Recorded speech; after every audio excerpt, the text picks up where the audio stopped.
So what do I do? બધા બિઝનેસીસની challenges અલગ અલગ હોય છે. તમે એડવાઇસ લેવા જાઓ તો જરૂરી નથી તમારું ફ્રેન્ડ તમને જે એડવાઇસ આપે છે એ તમારા બિઝનેસમાં સૂટ થશે. ઘણી વખત તમે એ એડવાઇસને ફોલો કરવા જાઓ તો તમને ખ્યાલ પડે છે કે આ ભાઈ એનાથી વધારે નુકસાન થઈ રહ્યું છે. સો એ રિસ્ક આપણે પોતાના બિઝનેસ સાથે લઈ ન શકતા હોઈએ. સો આ ગેપને મીટ કેવી રીતના કરવું? I help you as a consultant. હું તમારા બિઝનેસને ઇન્ડિવિજ્યુઅલી સ્ટડી કરું છું. હોઈ શકે તમારી પ્રોબ્લેમ તમારા કોમ્પિટિટરની પ્રોબ્લેમથી ડિફરન્ટ હોય, તમારા સિસ્ટર કંપનીની પ્રોબ્લેમથી ડિફરન્ટ હોય.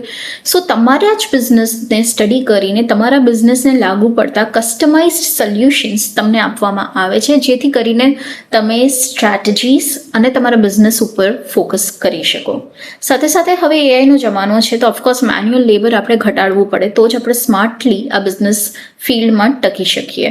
સો તમારા બિઝનેસને સ્ટડી કરીને તમારા બિઝનેસમાં લાગુ પડતા કયા એઆઈ ટૂલ્સ તમારા બજેટમાં ફિટ થાય એવા છે અને તમારી બિઝનેસની રિક્વાયરમેન્ટ્સને ફૂલફિલ કરી શકે એમ છે, એના સોલ્યુશન્સ અમે તમને આપીએ છીએ. સાથે સાથે તમારા સ્ટાફને એ ટૂલ્સ યુઝ કરવાની ટ્રેનિંગ પણ આપું છું. So end to end, from strategy to solution to training, બધી જ કન્સલ્ટન્સી મારા થકી મળી જશે. So what are you waiting? આપેલી લિંક પર ક્લિક કરો અને આજે જ આપણે તમારા બિઝનેસનું સોલ્યુશન ગોતી લઈએ.